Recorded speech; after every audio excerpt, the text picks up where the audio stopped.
प्रधानमंत्री मोदी का जो भाषण था, तो संसद के अंदर उनके जितने भी दिए गए भाषण थे वो पिछले 11 साल में उनका एक भी भाषण उसके अगल बगल नहीं ठहरता। जिस तरह से आज उन्होंने कि उम्र 55 की और काम बचपन का, तो वो आज भी बाज नहीं आया। आज भी उसको जो है लोकसभा अध्यक्ष ने टोका। तो सही कि प्रधानमंत्री मोदी ने आज इनको जमकर निचोड़ा है, और ये पता नहीं इसको क्या गलतफहमी होगी कि ये गुंडों की तरह अगर पहन के आएगा शर्ट तो इसका बड़ा इंप्रेशन पड़ेगा। मंत्री मोदी को तो प्रधानमंत्री मोदी की आक्रामकता हाव भाव से नहीं थी, लेकिन आज उनके शब्दों से वो तेजाब छलक रहा था, बिल्कुल साफ नजर आता है।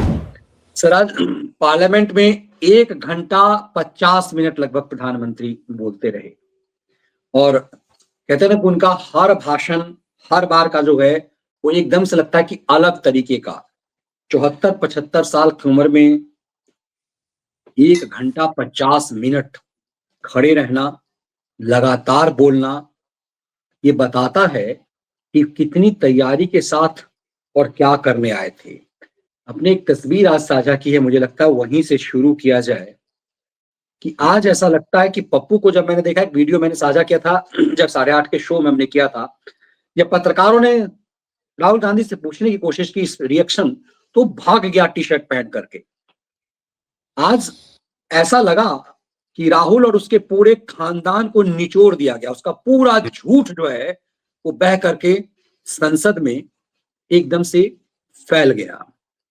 क्या आपको लगता है कि फिर संविधान, जिस संविधान के नाम पर ही फुदक रहे थे, अब संविधान पर बोलने की कोशिश करेंगे? क्योंकि प्रधानमंत्री ने जो एक बहुत महत्वपूर्ण बात कही कि संविधान के साथ खिलवाड़ तो नेहरू ने शुरू किया, इंदिरा को इसकी आदत लग गई, फिर राजीव गांधी को, और फिर तो पप्पू का बिना नाम लिए हुए याद दिलाया जो प्रेस क्लब में उसने अध्यादेश फाड़ दिया था मनमोहन सिंह सरकार का। इस तरह से जो निचोड़ा गया, क्या आपको लगता है कि फिर से ये फुदकेंगे?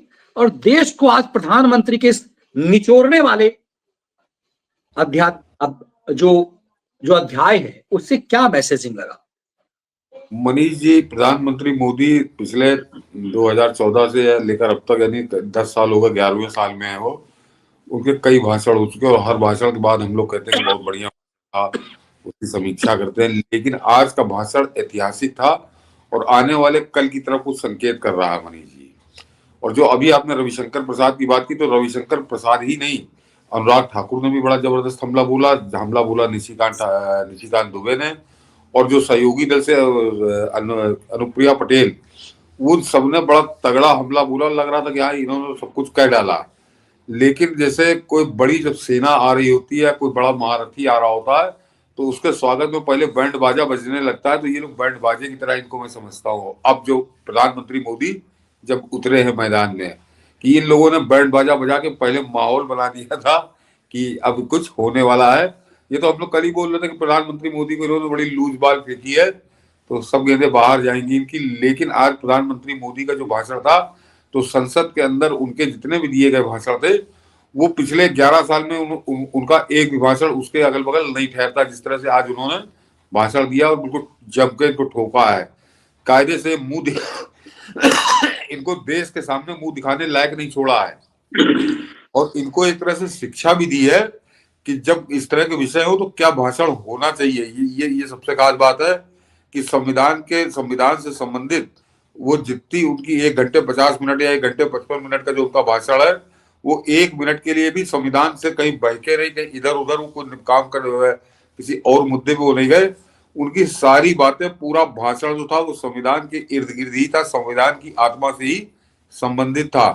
तो और आपने कहा 74 साल, तो ये 2 घंटे खड़े होकर भाषण देना। लेकिन जिन दर्शकों ने देखा होगा, मेरे ख्याल से सभी लोगों ने देखा होगा मनीष जी, कि आपने देखा होगा जिस समय वो भाषण खत्म हुआ है, प्रधानमंत्री मोदी के चेहरे पर ना तो थकान थी और ना ये लग रहा था कि वो बड़ा थक गए हैं, अब जैसे होता ना डिजेक्टेड, तो कतई नहीं, बिल्कुल वो उसी ऊर्जा से भरे हुए थे जिस ऊर्जा से उन्होंने शुरुआत की थी। ये इस देश के लिए बढ़िया है, समझिए ईश्वर का वरदान है कि कम से कम ऐसा प्रधानमंत्री है जो इस आयु में 2 घंटे, मान लीजिए उसको 2-4-5 मिनट कम, कि जो 2 घंटे लगातार धारा प्रवाह बोलता है और बोलने के बाद वो वैसे ही तरोताजा रहता है। तो ईश्वर दीर्घायु करे ये। लेकिन अब जरा दर्शकों से मैं मनीष जी पहले कुछ और बातें करूंगा, कि जो बातें जिसपे बहुत कम लोगों ने ध्यान दिया होगा, कि इनका मुंह कैसे काला हुआ कि आज आप गौर करिए, वो बैठी थी प्रियंका गांधी संसद के अंदर, और कल जिस बात पर मैंने इंगित किया था वो बात आज प्रूव हो गई मनीष जी। आज पूरे भाषण के दौरान या अन्य लोग जब भी बोल रहे थे, आपको वो बोटी बोटी काटने वाला उसके साथ बैठा नजर नहीं आया होगा। और कल, क्योंकि कल उसको बोलना था तो उसने उसको पोस्टर बॉय बनाकर बैठाला था। तो ये है इसकी स्थिति। और दूसरा ये जो अरेड़ है, तो अरेड़ का जो पता नहीं किसने, मेरे ख्याल से संसद में किसी ने कहा था कि उम्र 55 की और काम बचपन का, तो वो उससे वो आज भी बाज नहीं आया। आज भी उसको जो है लोकसभा अध्यक्ष ने टोका कि वो जिस समय प्रधानमंत्री मोदी बोल रहे थे तो वो मोबाइल से गेम खेल रहा था। तो ये आदमी कितना उछंखरल है या कितना अपरिपक्व है कि एक याद करिए, जिस समय पुलवामा के शहीदों को श्रद्धांजलि दी जा रही थी, पूरा देश गमगीन था, वहां खड़े सारे नेता गमगीन थे, उस समय ये मोबाइल गेम खेलने में जुटा हुआ था। तो बड़ी तो सुन ही लेते हैं, जब आपने चर्चा कर ही दिया तो प्रत्यक्षम किम प्रमाणम कि आज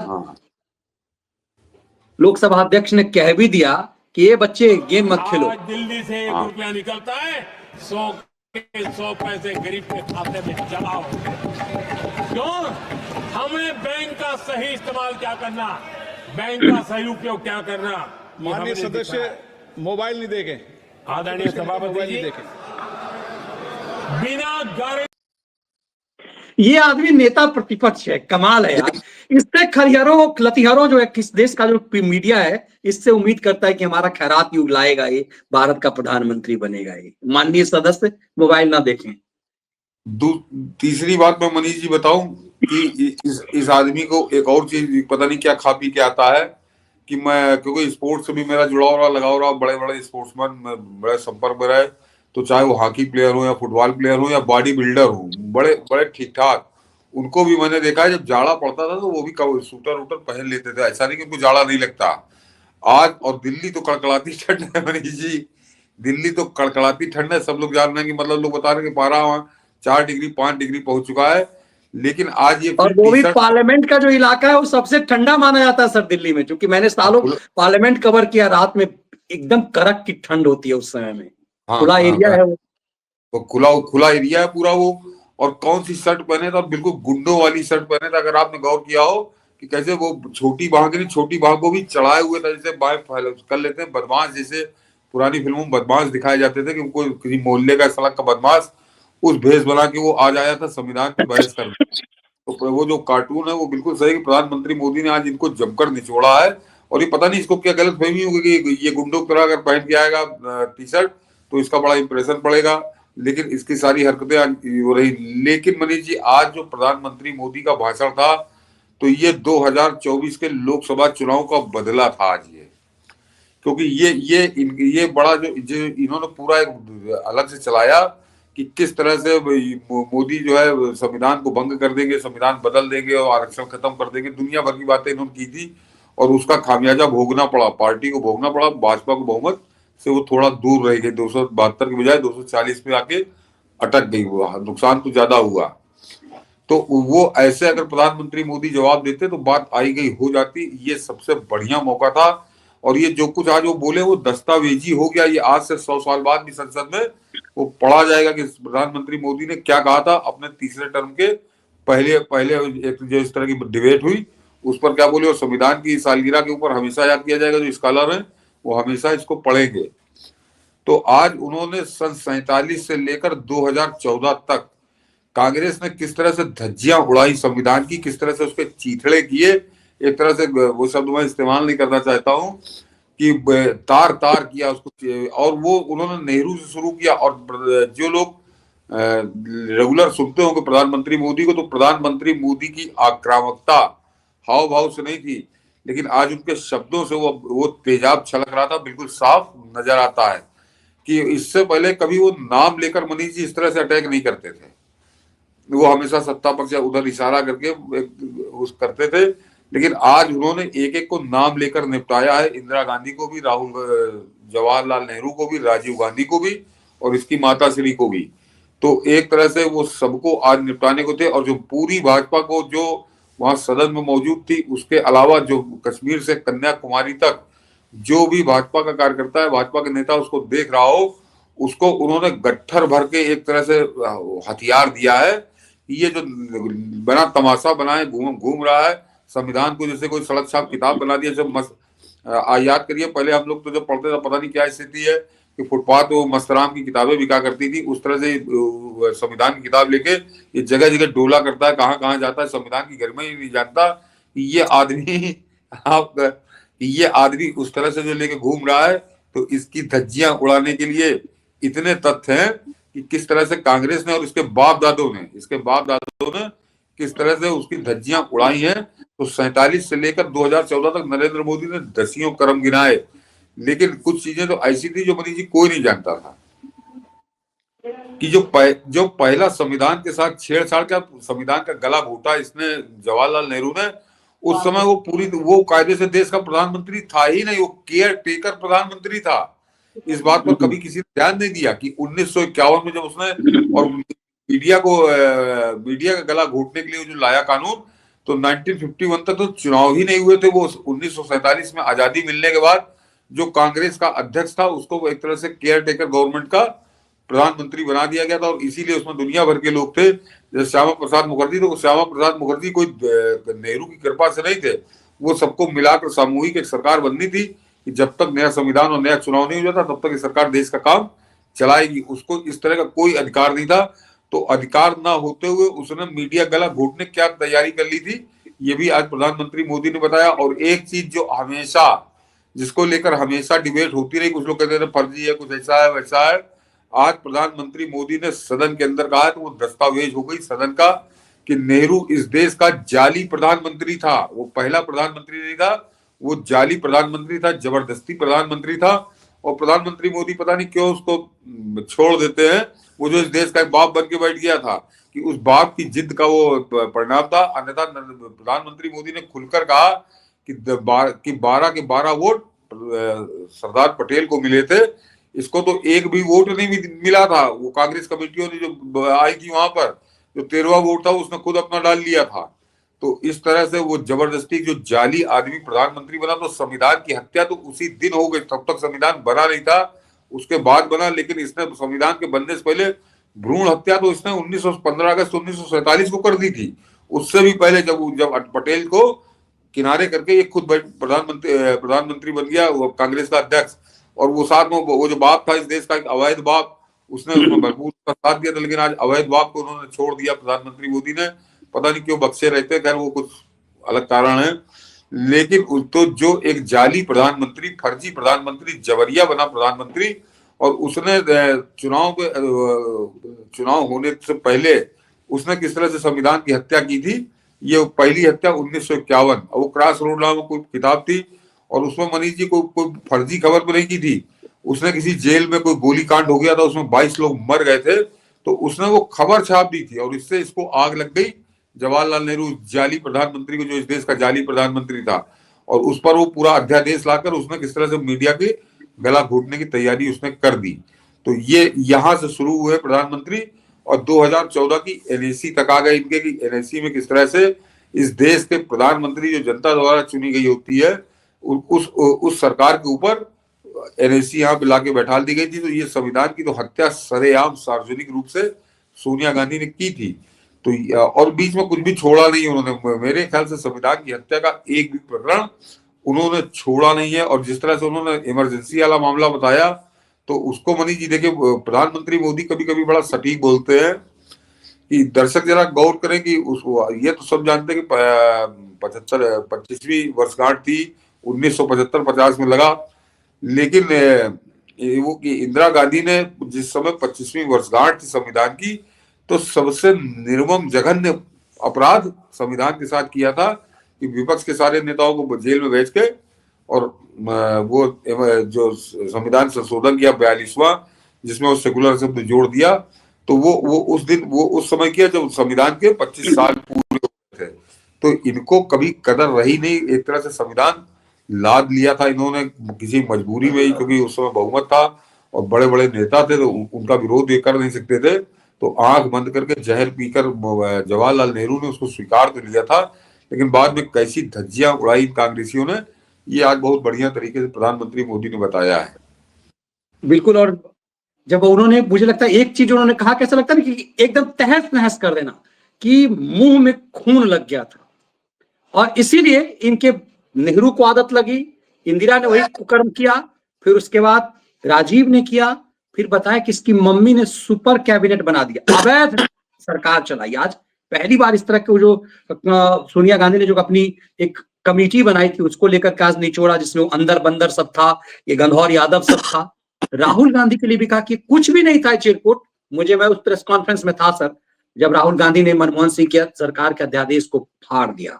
आज ने एक लाइन को साझा करते हुए आपने लिखा है कि इस अधेर को, आज उस अधेर को याद दिलाई संविधान के साथ उसकी गुंडई, इससे जोड़ करके इस गुंडई को सिर्फ और उस पीढ़ी ने क्या किया?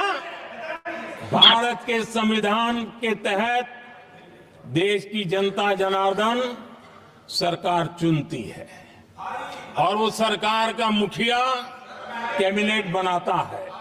ये संविधान के तहत है। इस कैबिनेट ने जो निर्णय किया, संविधान का अपमान करने वाले अहंकार से भरे लोगों ने पत्रकारों के सामने कैबिनेट के निर्णय को फाड़ दिया। संविधान को हर मौके पर संविधान के साथ खिलवाड़ करना। सोचिए, ये मैं उस प्रेस कॉन्फ्रेंस में था, मुझे याद है, ये एकाएक कल्पना नहीं था राहुल गांधी आएंगे, ऐसा नहीं था। एकाएक ओवी वैन लगाया गया तो लगा कि जिससे कुछ ना कुछ है। अजय माकन की प्रेस कॉन्फ्रेंस थी। इसका मतलब स्ट्रेटजी तय था कि इस आदमी की मार्केटिंग करनी है, सुप्रीम कोर्ट के आदेश को बदलना था उस अध्यादेश के माध्यम से। जो सुप्रीम कोर्ट का आदेश था कि सजा याफ्ता अपराधी जो है वो पार्लियामेंट का मेंबर नहीं रहेगा, इसमें लालू यादव का करियर खत्म होना था। पूरी स्क्रिप्टेड था। सचमुच आपने बहुत अच्छा लिखा कि इसकी गुंडई को याद दिलाया, नेहरू से लेकर राहुल तक एक ढंग की अहंकार भरा हुआ था कि ये देश नहीं, मेरी बपौती है।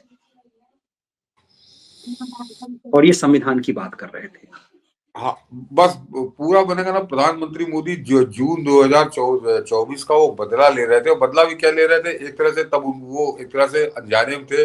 उनको ये उम्मीद नहीं थी कि इस तरह से इनका झूठ काम चल जाएगा, तो पूरी उन्होंने जमकर तैयारी की थी। 6 महीने का उनके पास समय था, और आज जब वो उतरे थे तो उन्होंने इनका एक भी पहलू ऐसा नहीं छोड़ा जिस पर पूरी तरह से नंगा ना कर दिया हो। और इसीलिए जरा ये तो भाग गया, ये किसी मीडिया वाले का सामना नहीं कर सका, ये जो अधेड़ है।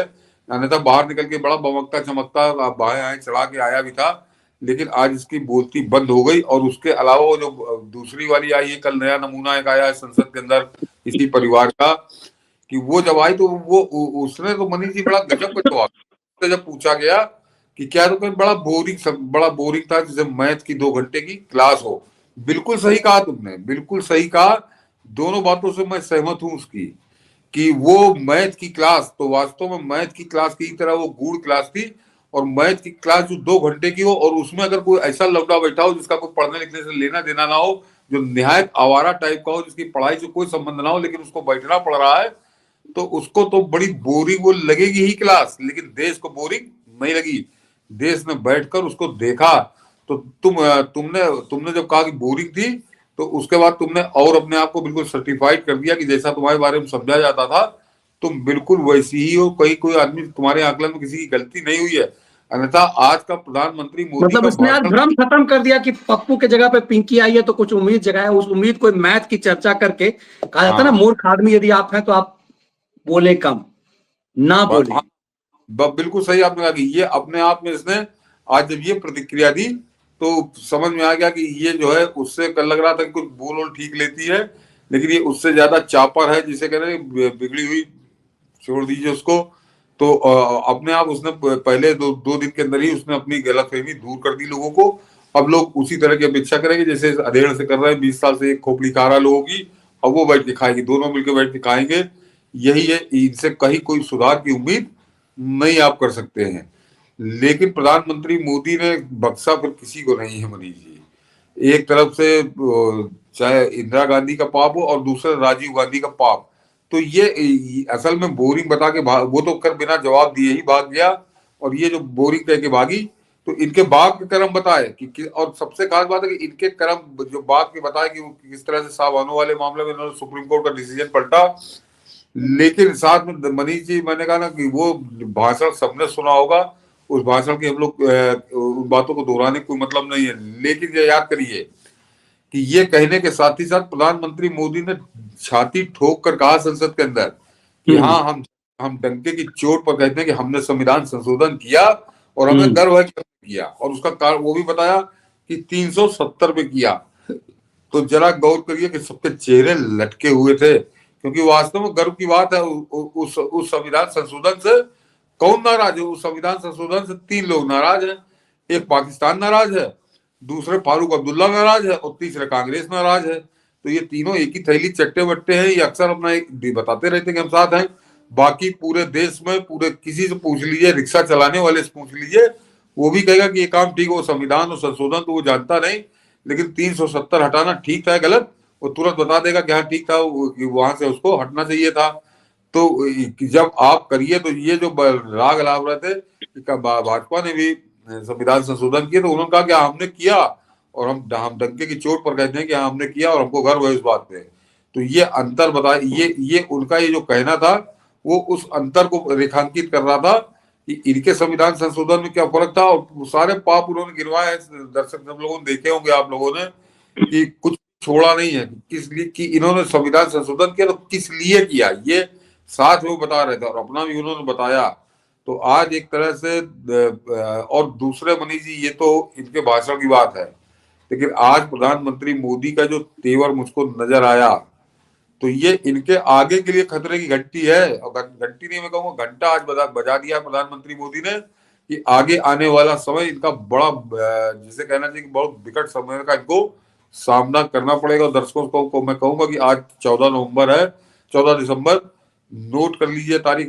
आज के बाद मैं ज्यादा से ज्यादा 3 महीने या 6 महीने मान रहा हूं कि जिस तरह से आज उन्होंने इनके पूरे परिवार को उधेड़ा है बाय नेम और बाकायदे कर्म गिनाकर, तो इसका जो जिससे वो अभी तक वो परहेज करते थे, वो एक चाहे जो भी कारण रहे हो, वो परहेज करते थे कि एक तरह से अटैक करते थे, लेकिन वो छोड़ देते थे। इनके किसी एक पर्टिकुलर उसको लेकर कोई इनका कोई कुकर्म होता था, उसको लेकर वो अटैक करते थे। लेकिन आज प्रधानमंत्री ने मोदी ने 75 साल का इनका जो पूरा खानदान का, बल्कि आजादी जोड़िए 47 से लेकर अब तक का पूरा इतिहास और जिन तथ्यों के साथ गिनाया और जो उनके चेहरे पर भाव नजर आ रहे थे, तो ये गांधी परिवार अब आने वाले समय में अपनी खैर मनाए मनीष जी, ये निश्चित है। अब उनके मन में क्या है तो जबरदस्ती की एक जलेबी बनाने वाली बात होगी, लेकिन ये पक्का है कि इनके लिए कुछ तय कर लिया है उन्होंने। ये पक्का है कि प्रधानमंत्री मोदी अब तुम्हारे लिए कुछ तय कर चुके हैं। तो ये जो दादी की जुल्फे और दादी की नाक और जनेऊ, कोट के ऊपर जनेऊ, ये सारी नौटंकी बहुत जल्दी इन लोगों कहाँ खत्म होगी वो।